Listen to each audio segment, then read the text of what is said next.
അവരുടെ വണ്ടി എന്ന് പറഞ്ഞാൽ മസ്ത കാറായിരുന്നു. അപ്പോൾ ആ കാർ വന്ന് ഈ ഒരു സെയിം റൂട്ടിലാണ്, ഈ ഒരു റൂട്ടിൽ കൂടാണ് ഇങ്ങനെ പോയത്. അപ്പോൾ ഈ ഒരു റോഡാണ് 50 മൈൽ സ്പീഡിൽ കണ്ടില്ലേ. ഇതുവഴി Oxford Stow A436 right arrow. Hello friends, നമ്മളിന്ന് ഓക്സ്ഫോർഡിലേക്ക് പോകുന്ന ഒരു വഴിക്കാണ്. കാരണം നിങ്ങൾക്ക് എല്ലാവർക്കും അറിയാതെ തോന്നുന്നു, കഴിഞ്ഞ ജനുവരി 17 രാവിലെ 11:15 ഈ ഒരു റോഡിൽ വെച്ചാണ്, ഇത് ഗ്ലൂസ്റ്ററിൽ നിന്ന് ഓക്സ്ഫോർഡിലേക്ക് പോകുന്ന റോഡാണ്.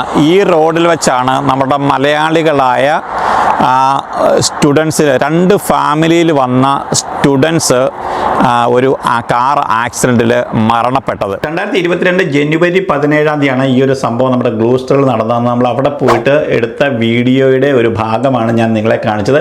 അതിനുശേഷം നമുക്കറിയാം UK ധാരാളം മലയാളികൾ ഒഴുകിയെത്തി. അതിൽ ഏറ്റവും കൂടുതൽ ആൾക്കാരെ എത്തിയത് കെയറർ വിസകളിലായിരുന്നു.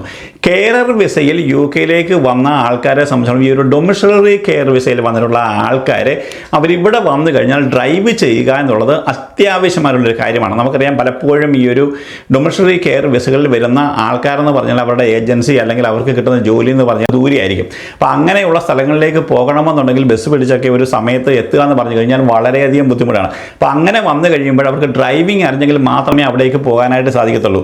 ഇവിടേക്ക് നമുക്കറിയാം 10, 15, 20 ലക്ഷം രൂപ മുടക്കി UK എത്തിയതിന് ശേഷം ഇതേപോലെ തന്നെ 8, 10 മൈൽ ദൂരെ നമുക്കൊരു വീട്ടിലേക്ക് പോയിട്ട് ജോലി ചെയ്യുക എന്ന് പറഞ്ഞു കഴിഞ്ഞാൽ നമ്മളെ കൊണ്ട് ഭയങ്കര ബുദ്ധിമുട്ടാണ്. അപ്പോൾ ആ ഒരു സമയത്തെന്ന് പറഞ്ഞു കഴിഞ്ഞാൽ നാട്ടിലേക്ക് നമ്മൾ ഡ്രൈവിംഗ് പഠിച്ച് ചിലപ്പോൾ നാട്ടിലെ ലൈസൻസ് ഉണ്ടായിരിക്കാം.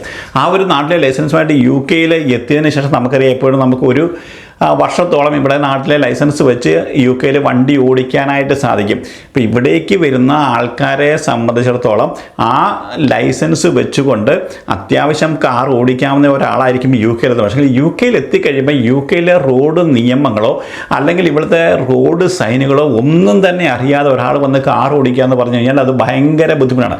അങ്ങനെയാണ് ആ ഒരു സ്റ്റുഡൻസിൻ്റെ കാര്യത്തിൽ ഈ ഒരു പ്രശ്നം ഉണ്ടായത്.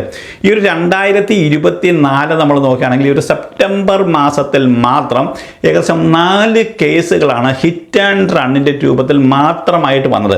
അതിൽ ഏറ്റവും പ്രധാനപ്പെട്ട നമ്മളെ സംബന്ധിക്കുന്ന ഒരു വിഷയമെന്ന് പറഞ്ഞു കഴിഞ്ഞാൽ ഈ 4 കേസുകളിൽ 2 പെട്ടിരിക്കുന്നത് നമ്മുടെ മലയാളികളായിട്ടുള്ള ആൾക്കാരാണ്. അതിൽ നമുക്ക് വളരെയധികം ദുഃഖകരമായൊരു കാര്യമെന്ന് പറഞ്ഞു കഴിഞ്ഞാൽ രണ്ടാമത്തെ ഹിറ്റ് ആൻഡ് റണ്ണിൽ ഉൾപ്പെട്ടിരുന്നത് നമ്മളുടെ ഒരു മലയാളിയായ 30 വയസ്സുള്ള ഒരു കെയർ ജോബിന് വേണ്ടി ഇവിടെ എത്തി ജോലിക്ക് പോയ ആ ഒരു 30 വയസ്സുകാരിയാണ് ഈ ഒരു ആക്സിഡൻറ്റിൽ പെട്ടത്. ആദ്യത്തെ കേസിലെന്ന് പറഞ്ഞാൽ 42 വയസ്സുകാരിയായ നമ്മുടെ ഒരു മലയാളിയായ ഒരാൾ ഓടിച്ച കാറ് ഇടിച്ച് മറ്റൊരാൾ മരണപ്പെട്ടു. നമ്മൾ ഈ ഒരു കാര്യത്തെക്കുറിച്ച് പറയുമ്പോൾ ഹിറ്റ് ആൻഡ് റണ്ണുകൾ ഇപ്പോൾ UK വളരെയധികം കൂടുന്നുണ്ട്. നമ്മൾ UK നിയമങ്ങളും നോക്കുമ്പോൾ നമ്മൾ ഡ്രൈവ് ചെയ്തു പോകുമ്പോൾ നമ്മൾ വളരെയധികം കെയർഫുൾ ആയിരിക്കണം. കാരണം UK റോഡുകളാണ്, UK വെതറാണ്.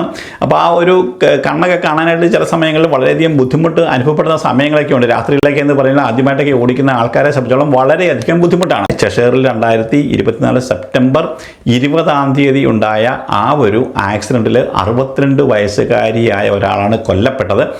42 വയസ്സുകാരിയായ ഒരു സ്ത്രീ ആയിരുന്നു, ഒരു മലയാളി സ്ത്രീ ആയിരുന്നു ആ വണ്ടി ഓടിച്ചത്. ഏറ്റവും പ്രധാനപ്പെട്ട കാര്യമെന്ന് പറഞ്ഞാൽ ആ വണ്ടിക്ക് അവർക്ക് ലൈസൻസോ അല്ലെങ്കിൽ ആ വണ്ടിക്ക് ഇൻഷുറൻസോ ഉണ്ടായിരുന്നില്ല എന്നുള്ളതാണ്. നമുക്കറിയാം UK സംബന്ധിച്ചോളം നമ്മളിവിടെ വന്നു കഴിഞ്ഞാൽ നമ്മൾക്ക് ടാക്സോ അല്ലെങ്കിൽ ഇൻഷുറൻസോ ഇല്ലാതെ ആ വണ്ടി വെളിയിലോട്ട് എടുക്കാനായിട്ട് സാധിക്കത്തില്ല. നമ്മുടെ ഒരു അനുഭവത്തിലെന്ന് പറഞ്ഞു കഴിഞ്ഞാൽ ഇവിടെ ഇൻഷുറൻസ് ഇല്ലാതെ ഒരു വണ്ടി നമ്മൾ വെളിയിലെടുത്തു കഴിഞ്ഞാൽ അപ്പോൾ തന്നെ പോലീസുകാർ പുറകെ വന്ന് നമ്മളെ കൈ കാണിച്ച് അല്ലെങ്കിൽ നമ്മളെ ഫ്ലാഷ് ചെയ്ത് പിടിക്കാറുണ്ട്. അങ്ങനെ ഈ ഒരു കേസ് ഇപ്പോൾ വലിയ രീതിയിൽ മുന്നോട്ട് പോയിക്കൊണ്ടിരിക്കുന്നു. ഒക്ടോബർ 21 ഈ മലയാളിയായ 42 വയസ്സുകാരിയുടെ ഈ കുറ്റം കോടതി കേൾക്കാനായിട്ട് പോകുന്ന അന്നായിരിക്കും ഇതിൻ്റെ ഒരു ഫൈനൽ ഡിസിഷൻ വരുന്നത്. എന്താവും അവർക്ക് ഇനിയിപ്പോൾ ഇതിൻ്റെ ശിക്ഷ ലഭിക്കാവുള്ളതെന്ന് അറിയാനായിട്ട് സാധിക്കുന്നു. അവർക്ക് തന്നെ ബ്രിക്സ്റ്റണിൽ 50 വയസ്സുള്ള ഒരു ലേഡി മരണപ്പെട്ടിരിക്കുന്നു. ഈ 2 കേസുകളും ഹിറ്റ് ആൻഡ് റൺ ആണ്. നിങ്ങൾ അറിഞ്ഞിരിക്കേണ്ട പ്രധാനപ്പെട്ട കാര്യമെന്ന് പറഞ്ഞു കഴിഞ്ഞാൽ ഞാൻ പല വീഡിയോകളിലും പറഞ്ഞ പോലെ തന്നെ നിങ്ങൾ നാട്ടിൽ നിന്ന് നിങ്ങൾ എക്സ്പേർട്ട് ആയിട്ടുള്ള ഡ്രൈവർ ആണെങ്കിൽ പോലും UK നിയമങ്ങൾ അറിയണം പഠിക്കണമെന്നുണ്ടെങ്കിൽ നിങ്ങളൊരു 10 ദിവസമെങ്കിലും ഇവിടെ വന്നിട്ട് ക്ലാസ് എടുത്ത് ഒരു ഇൻസ്ട്രക്ടറുടെ കൂടെ പോയി നിങ്ങൾ ഡ്രൈവിംഗ് പഠിക്കണം. അതിനുശേഷം മാത്രമേ നിങ്ങൾ ഡ്രൈവറായിട്ടൊരു കാർ എടുത്ത് UK റോഡുകൾ കൂടി ഓടിക്കാൻ പോകാവൂ. UK റോഡ് നിയമങ്ങളെക്കുറിച്ച് നിങ്ങൾക്ക് അറിയണമെന്നുണ്ടെങ്കിൽ നിങ്ങൾ ഒന്നുകിൽ ഗൂഗിൾ നോക്കുക, അല്ലെങ്കിൽ നിങ്ങൾ പല യൂട്യൂബ് വീഡിയോകളിലും ഇവിടുത്തെ റോഡ് മാർക്കുകളും അതുപോലെ തന്നെ ഇവിടുത്തെ ഹൈവേ കോഡിനെ കുറിച്ചൊക്കെ വിശദമായിട്ട് പറഞ്ഞിരിക്കുന്ന ധാരാളം വീഡിയോകളുണ്ട്. അത് നിങ്ങൾ കണ്ടിട്ട് കുറച്ചൊക്കെ പഠിക്കാനായിട്ട് നിങ്ങൾ ശ്രമിക്കുക. മാത്രമല്ല നിങ്ങൾക്കറിയാം, ഹൈ സ്പീഡിലേക്ക് പോയി കഴിഞ്ഞാൽ നിങ്ങളുടെ പോയിൻറ്റ്സുകൾ നഷ്ടമാവും. ഈ പറയുന്ന ഡീറ്റെയിൽസുകളൊക്കെ നിങ്ങളൊന്ന് കണ്ടു നോക്കുക. കാരണം സ്പീഡിൽ നമ്മൾ വണ്ടി ഓടിച്ചു കഴിഞ്ഞാൽ, കാരണം 30 മൈൽ സ്പീഡിൽ നമ്മൾ 35-40 മൈൽ സ്പീഡിൽ വണ്ടി ഓടിച്ചു കഴിഞ്ഞാലുള്ള പിഴകൾ എന്തൊക്കെയാണ് നമുക്ക് ലഭിക്കുന്നതെന്നാണ് ഈ ഒരു ഇതിൽ വ്യക്തമായിട്ട് എക്സ്പ്ലെയിൻ ചെയ്തിരിക്കുന്നത്. ഇതുപോലുള്ള കാര്യങ്ങൾ നിങ്ങൾ വായിച്ചതിന് ശേഷം മാത്രമേ നിങ്ങൾ വണ്ടി ഓടിക്കാവൂ. ഏറ്റവും നമ്മളെല്ലാവരെയും വിഷമിക്കുന്ന ഏറ്റവും അതിദാരുണമായ ഒരു സംഭവം എന്ന് പറഞ്ഞു കഴിഞ്ഞാൽ ഈ ഒരു സെപ്റ്റംബർ 28 ലങ്കാഷെയറിലെ ബാംബർ ബ്രിഡ്ജിൽ നടന്ന ആ ഒരു അപകടമാണ്. 30 വയസ്സുകാരിയായ നമ്മളൊരു മലയാളി ഒരു യുവതി, അവരുടെ ജോലിക്കായിട്ടൊരു കെയർ ഹോമിലേക്ക് പോകുന്ന വഴിക്കാണ് ഒരു പെഡസ്ട്രിയൻ ക്രോസ് ചെയ്യുന്ന സമയത്ത് 16 മുതൽ ഏകദേശം 53 വയസ്സ് വരെയുള്ള ആൾക്കാരാണ് ആ ഒരു കേസിൽ ഉൾപ്പെട്ടിരിക്കുന്നത്. 16ഉം 17ഉം വയസ്സുള്ള 2 ഡ്രൈവർമാരാണ്. കാരണം അവർക്ക് ഡ്രൈവ് ചെയ്യാൻ ലൈസൻസ് പോലും ഇല്ലാത്തവരാണ്.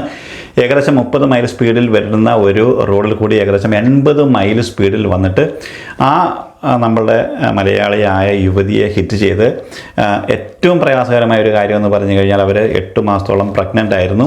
അപ്പോൾ തന്നെ ഹോസ്പിറ്റലിലേക്ക് കൊണ്ടുപോയി. ആ കുട്ടി മരണപ്പെട്ടു. എന്തായാലും എല്ലാവരുടെയും പ്രാർത്ഥനയുടെ ഫലമായിട്ട് ഇപ്പോഴും ആ യുവതി ട്രീറ്റ്മെൻറ്റുകൾ നടന്നുകൊണ്ടിരിക്കുകയാണ്. നമുക്ക് എല്ലാവർക്കും അവരുടെ ജീവന് വേണ്ടി പ്രാർത്ഥിക്കാം. കാരണം ഇതേപോലെയുള്ള ധാരാളം പ്രശ്നങ്ങളാണ് UK ഉണ്ടായിക്കൊണ്ടിരിക്കുന്നത്. നമുക്കറിയാമല്ലോ, ചെറുപ്പക്കാരായ 16ഉം 17ഉം വയസ്സുള്ള കുട്ടികൾ വന്നിട്ട് ലൈസൻസും കാര്യങ്ങളും ഒന്നുമില്ലാതെ വണ്ടി ഓടിക്കുമ്പോഴെന്ന് പറഞ്ഞാൽ അവർക്കതൊരു ഹരമാണ്. അപ്പോൾ അങ്ങനെ ഓടിച്ചു കഴിയുമ്പോൾ അവർ സ്പീഡ് ലിമിറ്റോ അല്ലെങ്കിൽ മറ്റുള്ള കാര്യങ്ങളോ നിയമങ്ങളോ ഒന്നും തന്നെ പാലിക്കാതായിരിക്കും അവർ വണ്ടി ഓടിക്കുന്നത്. കഷ്ടകാലത്തിന് നമ്മളെപ്പോലുള്ള ആൾക്കാരായിരിക്കും ചിലപ്പോൾ അതിൽ ഇൻവോൾവ് ആകുന്നത്. അതുകൊണ്ട് നമ്മളെപ്പോലുള്ള ആൾക്കാർ UK വന്ന് വണ്ടി ഓടിക്കുമ്പോൾ നിങ്ങൾ UK ഈ റോഡ് നിയമങ്ങളൊക്കെ ഒന്ന് പഠിക്കുക. അല്ലെങ്കിൽ നമ്മൾ വലിയ ദുരിതത്തിലേക്കും കഷ്ടപ്പാടിലേക്കും ആയിരിക്കും പോകുന്നത്. അതുകൊണ്ട് നിങ്ങൾ നാട്ടിൽ നിന്ന് വരുന്ന ആൾക്കാരാണെന്നുണ്ടെങ്കിൽ ഇവിടെ വന്ന് നിങ്ങൾക്ക് 1 വർഷം വണ്ടി ഓടിക്കാൻ പറ്റുന്ന ഒരു സമയത്താണ് നിങ്ങൾ UK ഡ്രൈവിംഗ് ലൈസൻസ് എടുക്കാനായിട്ട് നോക്കണം.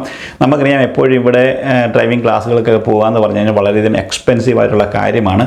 35-40 പൗണ്ടാണ് ഒരു മണിക്കൂറിന് നമ്മൾ പേ ചെയ്യേണ്ടതായിട്ട് വരുന്നത്. പക്ഷേങ്കിൽ ഇവിടുത്തെ ഒരു നിയമത്തിനനുസരിച്ച് നമുക്ക് ലൈസൻസോ അല്ലെങ്കിൽ ഇൻഷുറൻസോ അല്ലെങ്കിൽ ടാക്സോ ഒന്നും ഇല്ലാത്തൊരു വണ്ടിയാണ് നമ്മൾ ഓടിക്കുന്നതെങ്കിൽ നമ്മുടെ ജീവിതം തന്നെ വളരെയധികം അത് ദുരിതത്തിലേക്ക് കൊണ്ടുപോകാൻ നിങ്ങൾ മനസ്സിലാക്കണം.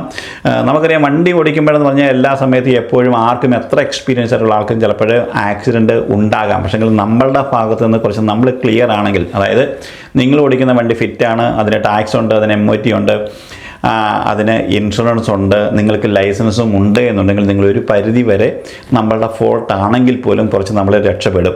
കാരണം അപകടങ്ങൾ ഏത് സമയത്തും ഉണ്ടാകാവുന്നതാണ്. പക്ഷേങ്കിൽ നമ്മളുടെ ഭാഗത്തുനിന്ന് തെറ്റുകളുണ്ട്, നമ്മുടെ വണ്ടി ഫിറ്റല്ല എന്നുണ്ടെങ്കിൽ നിങ്ങൾ വർഷങ്ങളോളം നിങ്ങൾ ജയിൽ ജീവിതത്തിൽ കിടക്കേണ്ടതായിട്ട് വരും. ഇങ്ങനെയുള്ള ഇൻസിഡൻസുകൾ ഉണ്ടാകുമ്പോൾ ഒരു കാരണവശാലും നിങ്ങൾ വണ്ടി ഓടിച്ചു പോകരുത്. ചിലപ്പോൾ നിങ്ങളുടെ ഫോൾട്ടാവും, അല്ലെങ്കിൽ അത് വേറെ ഒരാളുടെ ഫോൾട്ടാവും. രണ്ടാണെന്നുണ്ടെങ്കിലും നിങ്ങളുടെ വണ്ടി സൈഡ് ചെയ്യുക.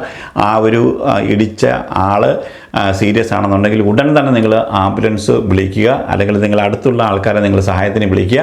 അപ്പോൾ തന്നെ അത് റിപ്പോർട്ട് ചെയ്യുക. ഇതുപോലുള്ള കാര്യങ്ങൾ നമ്മൾ ഓൺ ദി സ്പോട്ടിൽ തന്നെ നടത്തിക്കഴിഞ്ഞാൽ ഈവൻ നമ്മളുടെ ഭാഗത്തു നിന്നാണ് ഈ ഒരു ഫോൾട്ട് ഉണ്ടായെങ്കിൽ പോലും നമ്മളെ ഒരു പരിധി വരെ അത് രക്ഷിച്ചെടുക്കും. ഇങ്ങനെയുള്ള ആക്സിഡൻറ്റുകൾ കുറയണമെന്നുണ്ടെങ്കിൽ ഈ കാര്യങ്ങൾ ചെയ്തെങ്കിൽ മാത്രമേ നടക്കത്തുള്ളൂ. എന്തായാലും നമ്മൾ മറ്റൊരു വീഡിയോയിൽ കാണുന്നതിലേക്ക് എല്ലാവർക്കും വീണ്ടും നന്ദി, നമസ്കാരം.